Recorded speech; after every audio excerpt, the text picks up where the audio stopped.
Hello, hello, hello, and welcome to another episode of Generational Health with my beautiful co-host, Miss Whitney. How are you today, darling? I am doing good today. My birthday is tomorrow, and my husband has been doing little things all week, so I'm feeling really loved. Oh, that is so amazing. I would sing happy birthday to you, but we don't want to lose our viewers. So I'm not going to sing happy birthday to you, but happy early birthday to you in my Stevie Wonder, Marilyn Monroe rendition of Happy Birthday. Thank you, Mama. Let me plug my earpiece in. I forgot all about it. Cool beans. So here we go. So we are going to talk about the ups and downs of entrepreneurship, one of our favorite topics. But before I forget, don't forget, like, share, and subscribe. Share this information with somebody else. My dear, it feels like we have been away for a while now. I know you all went camping last week. How was that? That was an experience. At our studio, at our studio, we do something called bike camp every year for the most part, not last year and whatnot, but where we usually ride about 140 miles over a 3-day period. We stay outside, we camp. A local nonprofit got us into it in like 2015 or 2016, but this year we did it all by ourselves. So we didn't have any partners. We just went at it, and we did it a little bit differently so that beginners could ride. So we didn't do 140 miles. We just did 20 miles on the second day. And the first day and the last day, we just camped. But the first day it rained while we were putting up our tents. So we were just out there in the rain, and everybody was like, it's okay, we're fine, we're good. But it turned out to be a really, really good time. So we did a great job, and I'm looking forward to doing it again next year. Prior to the first bike camp, I was not a camper. That first time they invited us, I was legit on YouTube looking up, how do you like handle bears when you go camping? Like, what do you do about bears? Needless to say, we've not encountered any bears camping. They've all been like legit campsites and all that stuff, but it's been great. Wow. I've been invited camping a couple times, and I've passed only because of, I don't know. I feel like the lady, I don't know if you've ever saw this movie or not, because I know I'm going to date myself, but it's called, it was a sitcom, and it was called Green Acres. Heard the name. I don't think I've seen it before. Where the wife was, the husband was on a tractor, so he was a country boy and she was from the city.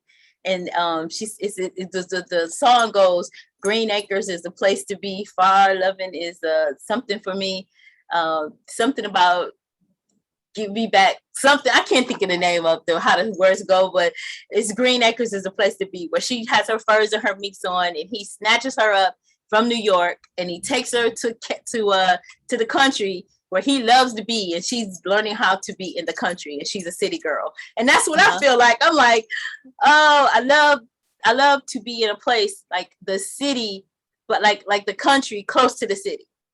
So you have the best of both worlds. That's what I like. So who knows? Maybe I'll do that 20 miles. I've been working at it, doing some stretches and some squats and taking challenges and stuff. So maybe I'll be up to doing the 20 miles next year. We'll see. We'll see. Yeah, it was a good time. We'd love to have you join us. We had a couple of newbies who'd never done tent camping or anything before, but we have blow up mattresses. There's indoor bathrooms and showers and all that stuff. So it's not totally like squat over a hole in the ground. It's not that kind of camping. Okay. So like, oh, this isn't bad. This is okay. Well, maybe we'll see. Let me see. Maybe I'll get my nerve up. But that takes us into our topic of the ups and downs of entrepreneurship. And I think one of the things that in entrepreneurship that I struggle with oftentimes is balance. Yeah. And when you're talking about, I love the way that your business incorporates lifestyle. So it also helps with the balancing it all out, because entrepreneurship is definitely a balance, not only balance of lifestyle, but also balance of finances, balance of time, balance of family. There's a lot of things that a lot of points that you have to really think about when you become an entrepreneur. Yeah, for sure. I think that's something that my husband and I did a podcast episode over on the Business of Marriage podcast with Sam and Tova Jones. All right. We did a podcast episode with them a while back, and that was one of the things we were talking about, of like working. I can speak for like working with your spouse in business and finding balance, and that was one of the questions. And about like, how do you find that balance together? Because you work together, you live together, like you're together all the time. How do you find balance? And for us, one of the things that we learned, and we're by no means perfect at anything, but we learned, and it seems so simple now, but it was like, oh, job descriptions. Like we each need a job description. Otherwise, we're both trying to do everything. So it's like, oh no, he's the studio manager and head trainer, and I'm the business manager and head coach. And so we have our own lanes that we focus in, and we can discuss, like we have our meetings and all that stuff, separate meetings, not, oh, it's 10 o'clock, we're watching TV. By the way, did you send that invoice? No. We have specific business meetings, just as if we were in a corporate office where we discuss things, and we don't try and cross over from work into home. For example, me being the business manager, I run the finances. And so he doesn't just go out and buy $1,000 worth of dumbbells and say, here's the receipt. It's like, oh no, is this in the budget when we have our meetings? Is it in the budget for us to go and get these dumbbells? And then I can look at our finances and say, not this month, or we can buy half and then buy the other half. And then it's like, okay, now I'll go get it. And same thing for the studio. I don't try to go into the studio and be like, oh, all right, guys, today we're just going to change everything up and we're going to practice swimming. Like, I don't, it's, he plans out all the programs. That's his expertise. That's his lane. So we like connect with each other and we appreciate each other's feedback, but we also, job descriptions for us was a big thing in creating balance and having separate times for our business meetings. And I think that's the same thing, even if we were to do it, if it was like just me running my business, having designated times to meet with myself about business, as opposed to it just being on my mind all day, every day, like just running and not having balance in that. I think that's still very important, like designating, oh, this is what I'm responsible for. Okay, this is the time I'm going to have my meeting. This is what I'm going to talk about, or, write or note or whatever it is. Like just being really intentional about your time, I think is really conducive to balance as an entrepreneur. I like the word intentional. That's my word for this year. I mean, this is my word is intentional. And Earl Nightingale in The Stranger's Secret, he talks about the boat. And then that just stuck with me when he talked about if you take the boat and you just haphazardly just put it in the water, it's going to end up on a deserted island because there's no direction, there's no intention, there's no purpose, there's no real structure.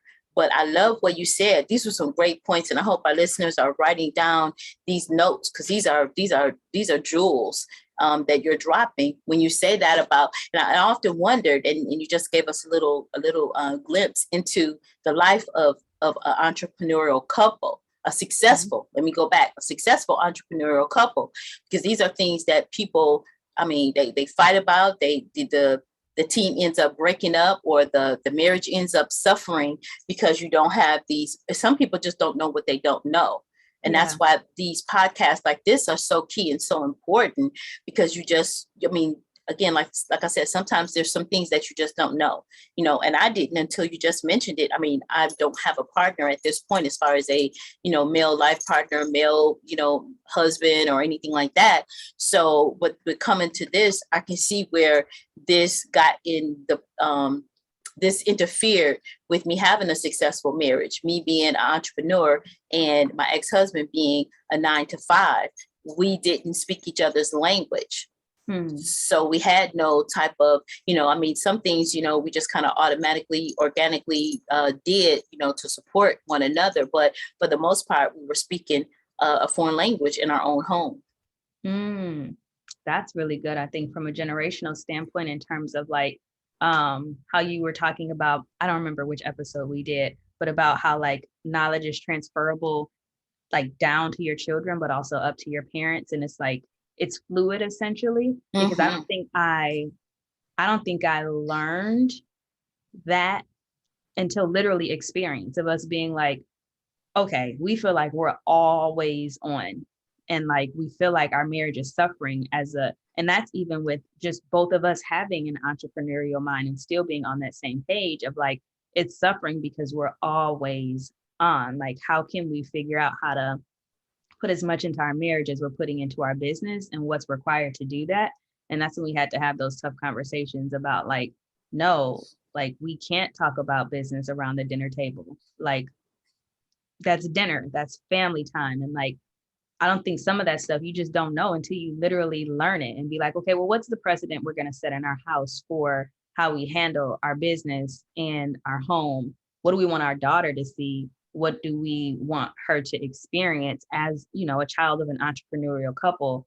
Like, I think it's just, and I talk about this all the time. It all boils down to like conversations and communication. And when like something isn't right or doesn't feel right, having a safe space to talk about those things and be like, I don't really like that. I don't really like how I'm feeling about this. I don't like not spending time with you, or I don't like, you know, that you're on your computer until 2 a.m. in the morning and I don't see you. Like, just having those real truthful conversations in a safe space too, where the other person isn't like, well, I'm trying to do this for us and I'm trying to do this for our family. And I'm trying to like, because we innately, we're defensive. Like, that's human nature. We're defensive. We want to defend ourselves. But like, both people being open to having that conversation, sometimes that's the challenge in and of itself. You know, it's something that you just touched on, a couple of key nuggets that you touched on. You talked about the ups and downs. Well, not ups and downs, I'm sorry. You talked about the fluidity. You talked about it being fluid, how information is not just passed down in generations, but it also should reach up as well. And I think that's a part of getting rid of our egos and saying, you know what, pouring into your children enough to have the confidence that what you pour into them is like a batter or a smoothie, if you will. You pour it in, and then you have the confidence that you're pouring in the right ingredients, that, you know, when you blend it and you mix it, that it's going to be great. And so it's nothing wrong with us, if you will, sipping from that cup, because now I'll give you a recipe of something and you say, you know what, I like that, but hey, let me try and throw some, you know, maybe some vanilla in here. Oh man, hey, taste this. If I'm in a good, healthy state, then it's like, okay, wow, this is wonderful. You just made an additional contribution to the success of our family legacy. Mm-hmm. And that's what I love about, you know, our relationship is one, it was intentional. You know, I just wanted to have, you know, what I actually wanted myself, you know, and unfortunately I wasn't able to get that. But I always wanted that. I envisioned it, you know, if you say I manifested it, because I always wanted to have a healthy relationship with my children where I was young enough and in a young enough mindset that I could still enjoy the fruits of all of us together. Mm-hmm. Yeah. So you said that, and that was a great point too. And I think that's one of the things that, you know, maybe I missed the ball a little bit on, with understanding the family life balance. And that's something that I would love to be able to pass on to our viewers, that when you're an entrepreneur and you're a single parent entrepreneur home, it's important to have that balance to where, like, okay, you have, you know, like for me, let me give the example, the real estate. At that time, I was learning real estate. So in learning real estate, on one hand, I'm balancing out, okay, you got to feed, clothes, and shelter these children. You know, these are my gifts. And being a divorced single mom or divorced mom. So then you have, on the other hand, I'm learning this skill, this skill that's going to free us and it's going to sustain us, that's going to balance us. So in your mind, you're balancing out the two. So when a client calls in the middle of dinner, you're not putting that client on hold. You're taking that call because this is the commission check that's going to pay for this. But the thing that I do now understand more than I understood then is to put those parameters around. Now, emergencies pop up, but don't make it a way of life. Mm-hmm. You know, don't make it a way of life where you have no balance with your family home, where you have your home life. I love it when you set the parameters and you all decided together, let's decide together to, you know, make this family dinner time. So now I'm fully present. Yeah. And I think that's a key point to say, okay, I can't get back to this call because everybody has the same 24 hours in a day. But what I do and how I structure those 24 hours is important. And it also sends signals to my family members how important they are. Or if in your mind, you may be saying, I'm doing this for my family, but in their eyes, they feel like this is more important than me. That's really good. That's really good. And I think, and I don't want to make it seem fluffy either, because I know I was able to eloquently articulate that, yeah, we want to set parameters. We had that discussion together, but those conversations aren't always like, we're not sitting there smiling at each other like with lollipops and rainbows. Like, it's tough conversations. It's literally word by word, checking your ego in the conversation and not trying to put your agenda or how you feel above the ultimate agenda of the conversation. Like, what is the outcome that we're trying to attain here? Oh, we're on the same team together. Together, we're trying to build a family legacy. You want to do this. I'm feeling this. This doesn't feel good. This hurts. This feels good. Maybe this is okay. Like, that's not an easy conversation to manage. So I just want to make sure that I'm not just, the way that I'm saying it, it doesn't come off as, okay, no, if you have the conversation, everything is going to go smoothly. It's not about it going smoothly. It's about being willing to be a part of the process. What is that? What iron is forged in fire? Is that, I believe that's what the saying is. I always do the iron sharpening iron. That's good. Yeah. I like that. Literally like forged in that. So sometimes those conversations are gonna feel like fire, essentially, because it's literally you being introspective and all the stuff that comes up for you. Like, not a lot of times it's kind of centered in, and this is what I had to dig out some layers trying to find my balance of, like, a lot of that stuff sometimes is pride, and it's covered up in layers of like, no, I want to build this because I want us to experience this and I want us to have this. And there's absolutely nothing wrong with that. Those are perfectly fine desires. But if that is at the expense of like spending time or, you know, having a moment to laugh with your kids, or I have to check myself often with Zoe when she's just like, mommy, play with me. And I want to keep typing, or I want to do one more invoice or one more email. Like, this can't be at the expense of this. It has to be like you just have to be willing to be like, okay, no, I'm going to be present. And not saying you as mama, just saying in general people. Because I know you remember, we both have different memories, but I remember you being a booster in high school and me being like, how the heck is this woman doing all this stuff? Like, doing real estate, and she on a bus with me going to band camp and like all these things. And like, I wanted that. I wanted your presence. And I remember you intentionally like doing that and trying to manage it all, like, and trying to, you know, navigate it all. So I don't feel like you were absent. I feel like you were very intentional and present in trying to like allocate your time, if you will. That's what I remember. Right. And it's funny. And I, you know, I completely appreciate you giving me that feedback. And it's funny, when I was going to band camp, I was so exhausted. I remember being on the bus and being so exhausted that I slept. I was a horrible chaperone because I slept. I had 2 seats and slept. And then when I got there, there was an incident on campus, and they wouldn't allow the parents on campus or the chaperone. So they put us up in a hotel. And I promise you, that's the first time I got to read the Purpose Driven Life book, was because I was up in that hotel and they were like, you're in, I think was it Tallahassee, Florida? Yep.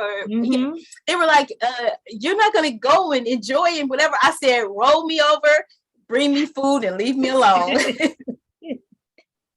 I was suffering. I was there, but I was like, the only time I think they let us come out was to serve you guys water one day, and they let us do it. And I got up and I came. Other than that, I showered, got back into bed. Me and the Golden Girls and Purpose Driven Life, we had us a whole week. But But I'm glad that it made that impression on you, because the same thing, for your brother and sister. I remember going to basketball games, and I remember going to football games, and, they used to tell your brother, you're the only one to have a nurse, because I've always been some sort of wellness. So I would take him, I think it was some kind of drink that I was making, and protein when he was on the field, and so those are the things that, I need to sometimes hear that, because I'm hard on myself, and I'll say, man, you missed out on this. You didn't do that. But I'm like, no, I was there. I may have the real estate phone on and putting a bandage on his knee, but I was still in the midst of it, working to balance all of that out. And so I think the way that we experience it, or the way that we see it, is different. And so we need to be able to, what you said before about communicating and sharing that information with one another, because entrepreneurship is not for the faint at heart. It does require a lot of balance, especially when you have children, and especially, like with myself, went through a divorce, and then also, actually went through 2 divorces, and also, still raising children, and these are the goals, and this is the mission, this is what I'm going to do. So it was, the balancing thing of it all in entrepreneurship.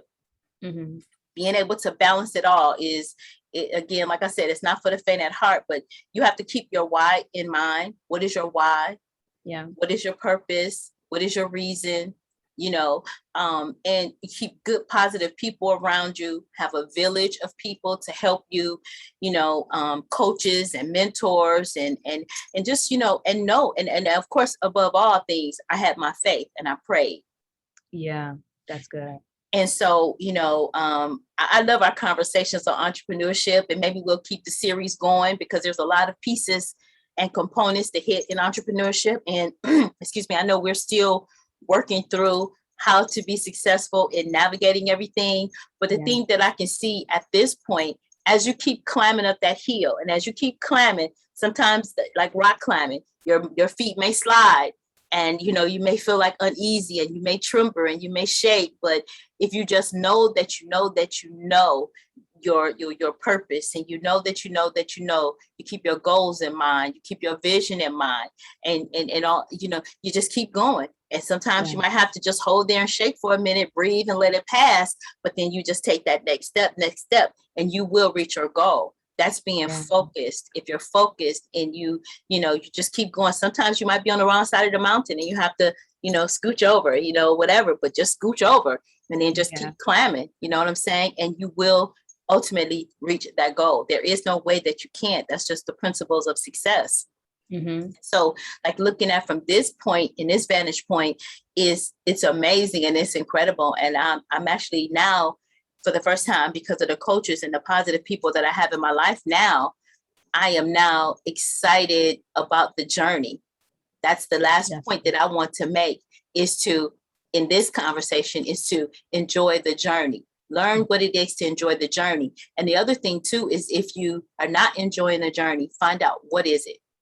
Yeah. What is it that's keeping you from enjoying the journey?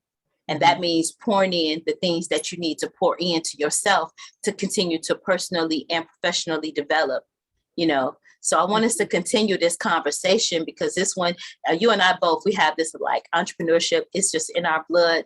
We light up, and it's an incredible journey. But again, it's not for the faint at heart. What would you like to leave our people with today? I would like to just kind of piggyback off what you were saying, in terms of, you keep going, and also, like, keep going and give yourself grace, and don't compare. I think a lot of times, especially with this digital age, digital marketing, there being, webinars and ads and things all over the place. And we see these testimonials of people that'll be like, this single mom did it, and she only had 2 hours a day and 5 kids, and worked a full-time job, and did this, and she's now making $300 million. And I think a lot of times, like, when we see those things, we immediately think, and that's what psychologically, psychology, that's what it's created to, like, induce, like, well, I need that, or I need to do that. But sometimes we think, like, well, I'm not doing enough, or something is wrong with me. If she did it, why can't I? And we go into this negative self-talk about ourselves and our journey and our process, and where we are on that mountain as we're scaling up. And I would just say, like, don't compare. Don't compare your journey to somebody else's journey. Like, if entrepreneurship is really something that you believe that you're called to, that's in your blood, that's your purpose, like, go for it and stay focused and give yourself grace and know that nobody else can take your journey and you can't take anybody else's journey. So, like, get your tunnel vision on, get your coaches, your mentors, do what needs to be done, but don't allow yourself to go into this like negative rut of like, oh, I should be further, or I should be doing better, or I should be making more, or like, if you know that you're progressing. Now, if you're sitting on the couch, like a bump on a log and you're not doing anything, that's a Right. different type of conversation. But if you're actively pursuing and engaging the process, give Mhm. yourself some grace and celebrate your wins, because from a behavioral perspective, like behavior psychology, you're able to create momentum when you stop and recognize and celebrate how far you've come. And a lot of times with entrepreneurs, we go to the next, because we're trying to build brick by brick by brick. But we don't often take time to look back and see how big the wall is that we've already created, or how big the thing is that we've already created. And from, like I said, from a behavior psychology standpoint, when you do that, when you stop to celebrate that win and see where you are and recognize where you are, it actually, from a mental standpoint, gives you the fuel to keep pushing forward. So don't just go without looking back to say, oh, good job, me. Oh, that's awesome. Good job, me. I love that. I love that. Well, I know our time is coming short, so we're going to go ahead and we're going to conclude for today, but we will continue this discussion. So don't forget to comment. And, one thing I did want to plug too, that my program is launching and Miss Whitney's program is launching, and we'll be giving you additional information on how you can, become a part of the programs, or just to, kind of see if it's something that's good for you. We're going to tell you a little bit more as we get closer to launch date and launch time, but I promise you it's going to be good. And and happy birthday again to you, Miss Whitney. Happy birthday to you. Happy birthday to you. Happy birthday. That's my soft singing. I wasn't gonna give y'all the whole Aretha Franklin version because it's too much for y'all. Anyway, happy birthday to you, and everybody, don't forget to like, share, and subscribe. Share this information with somebody else. You never know who's under the sound of our voice that we can be a blessing to. Until next time, bye for now.